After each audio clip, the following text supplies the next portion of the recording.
buy you lunch. Another you have is a graphic a graphic representation of what the language says.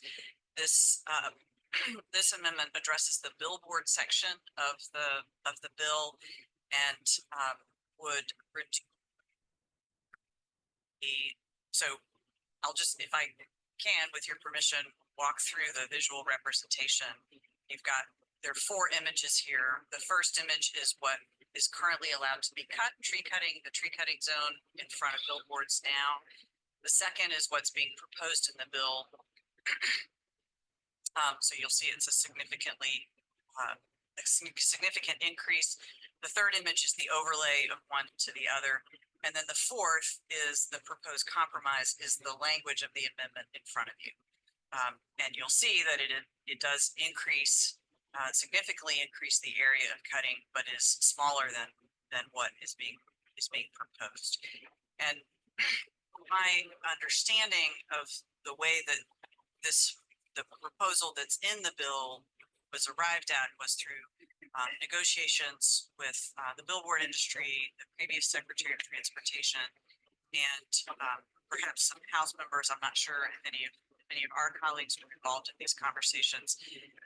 Importantly, who was not involved in these conversations are the groups that have traditionally advocated on this issue, notably Scenic North Carolina and the Sierra Club. Nor do I believe there were any Democrats included in those conversations. And so while I love trees and I think we should be saving as many trees as we possibly can wherever we can do that, my objection to the language that's in the bill is much more of a process one. I'm a big believer that when you get the right people around the table and all the people around the table that you need, including the people who are generally in disagreement about things, you get to a better outcome. And that didn't happen in this case. And so I want to put this proposal forward. And with that, I will stand for any questions. Thank you. Have any questions or comments from the committee?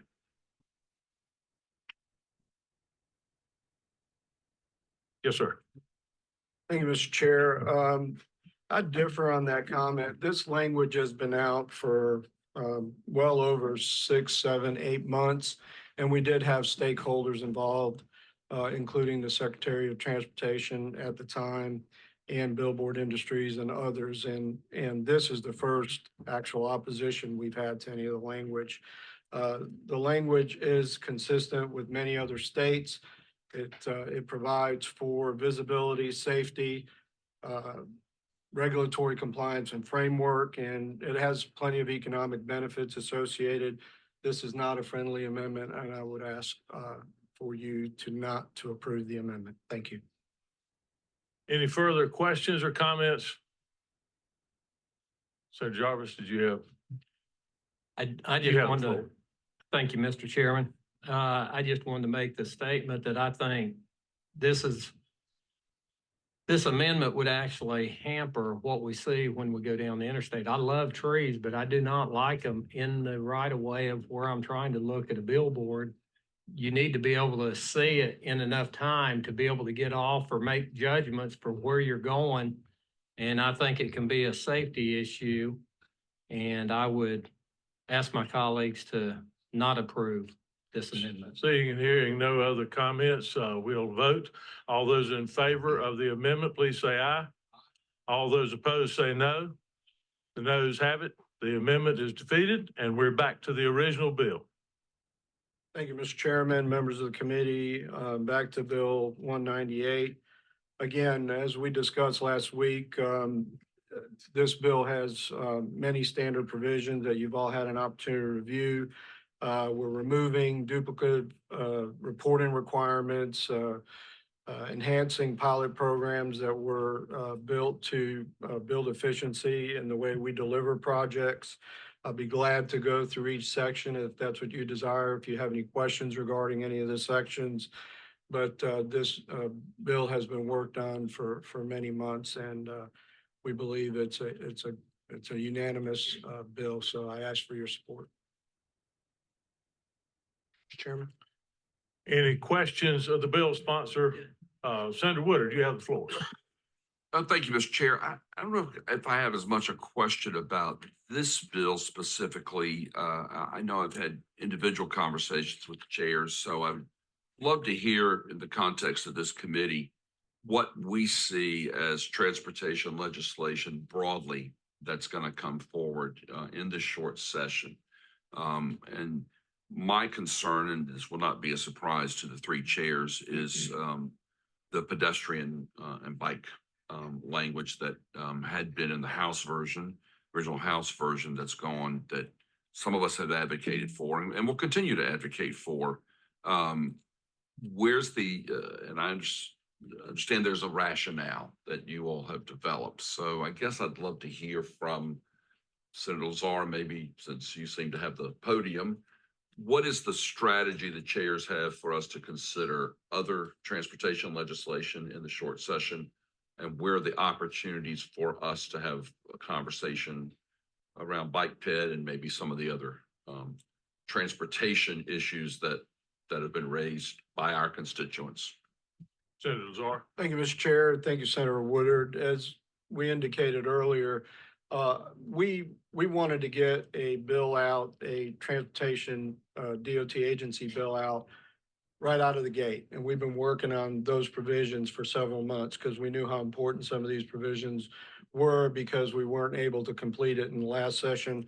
So what you have here today are basically those very important provisions that are time sensitive that we wanted to get out.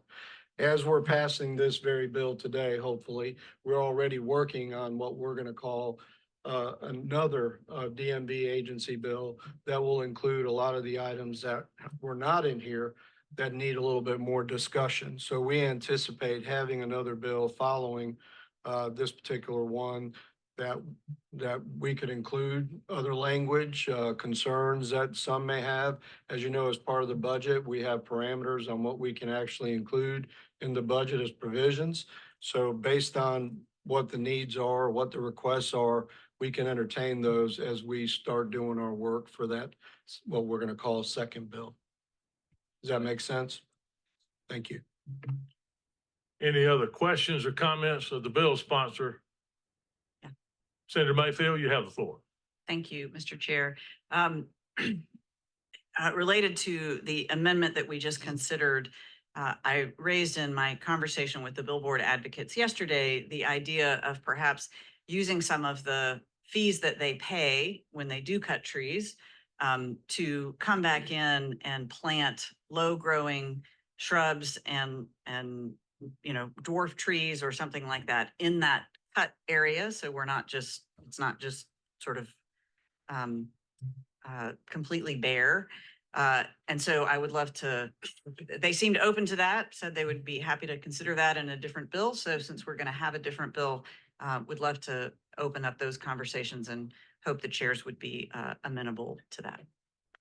Thank you, Senator. Anyone else? Any other senator? Senator Bodie? Thank you. I just have two clarifying questions for the bill sponsor. You have the floor. Thank you. Senator Lazar, I just had two quick questions. As mentioned, in section 18 of the bill, on line 32, I see that insurance companies have been added in the list of who is required to hand over confidential information. And I was just wondering if you could kind of walk through that change and that necessary change.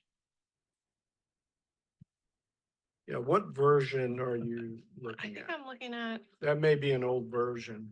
okay. Is that, Section 18 deals with increase in frequency of tax revenue transfer to the highway fund. oh, I'm looking at version 3 on. Yeah, so Okay. that's, you're not looking at the right. Oh, sorry about that. That's okay. Well, then disregard that question. Okay, no I have worries. No worries. That's fair enough. No worries. The second question I have, I think is still in this version, is the elimination of protection of red buds.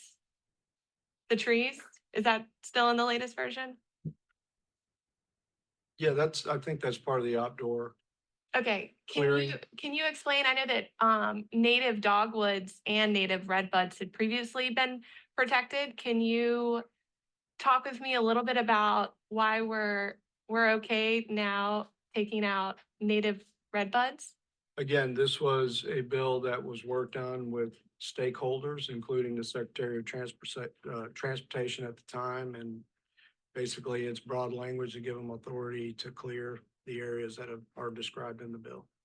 Thank you, Mr. Chairman. Follow-up question. I guess Follow-up. I guess I'm a little bit confused why and I totally understand there were stakeholders that made decisions, but I was wondering if you could just provide some information why red buds and not dogwoods or one or the other. I mean, can you share with the Transportation Committee why that decision was made? I don't have specific information for you regarding that. Thank you. Okay. Okay, anybody else on the committee?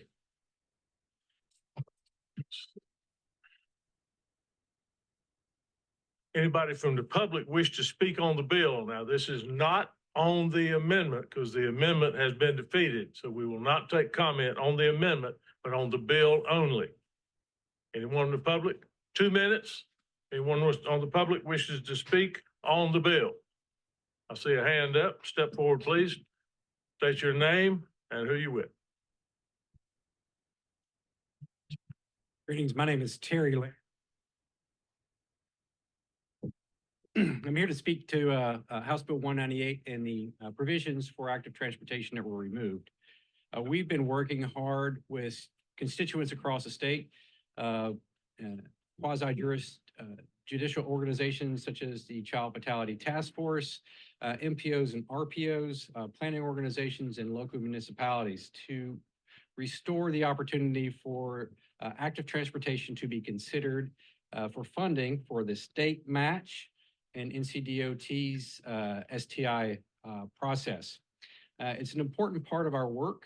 We see pedestrians killed almost every day in North Carolina. Each of you represent your Senate districts, but you also represent NCDOT division districts. Some of you represent 2. That could be up to 16 counties in North Carolina. And we want to make sure that you recognize the impact to your districts, to the NCDOT divisions that you represent, and understanding the power that this language had coming from NCDOT and this DOT legislative changes bill this year.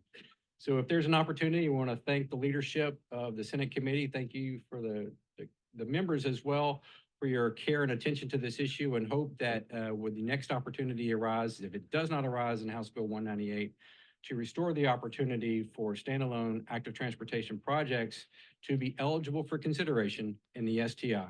Thank you. Thank you very much. Anybody else from the public? I see another hand back. Please step forward and state your name. And again, we're taking comments on the bill only, not on the amendment that has been defeated. Thank you, Mr. Chair. Thank you, senators. Thank you, pages, and thank you all who are here doing the business of the people of North Carolina. My name is Reich Longest. I serve on the board of Scenic North Carolina. I want to state very categorically that Scenic North Carolina, none of its members or anyone working with that group were allowed to participate in any stakeholder negotiations on this bill. We were not at the table. We were not part of the negotiations. We were not part of the discussions. This was done without our input. If we had had a chance to give our input, we would have said the following things. Our former member, Charles Floyd, owner of the Century Farm in Rowan County, Barber Farm, always said that billboards are wonderful if you want to uglify a place. What are we looking for here? Are we looking for protecting trees, or are we looking for increasing the view of billboards? The billboard increase viewing opportunities have been provided already with the trapezoid-based cutting zone. That was a compromise that we agreed to a number of years ago. Last year, we were willing to propose another compromise to increase the distance and the size of that trapezoid so that billboards could be seen more visible. We've been working with the billboard industry whenever we've been given an opportunity, but we haven't been given an opportunity on this bill. Redbuds themselves are the thing that welcomes spring to us. This is something that is also valuable to our tourist industries. It's valuable to anyone who is looking for scenic beauty in this state. Beauty is good for business, and it is one of the key businesses in our state. Allowing redbuds to be cut will not do anything to improve the business climate of this state. All it's going to do is increase the uglification that we face. Thank you very much, sir. Thank you for your service to the people of North Carolina. Yes, sir. Thank you very much. Anyone else wish to speak from the public? Yes, sir. Come right on forward.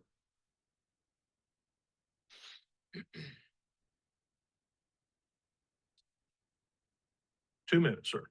Yeah. Please give us your name. Good afternoon. My name's Dale McKeel, and I also am here representing Scenic North Carolina. I appreciate the opportunity to speak to you today.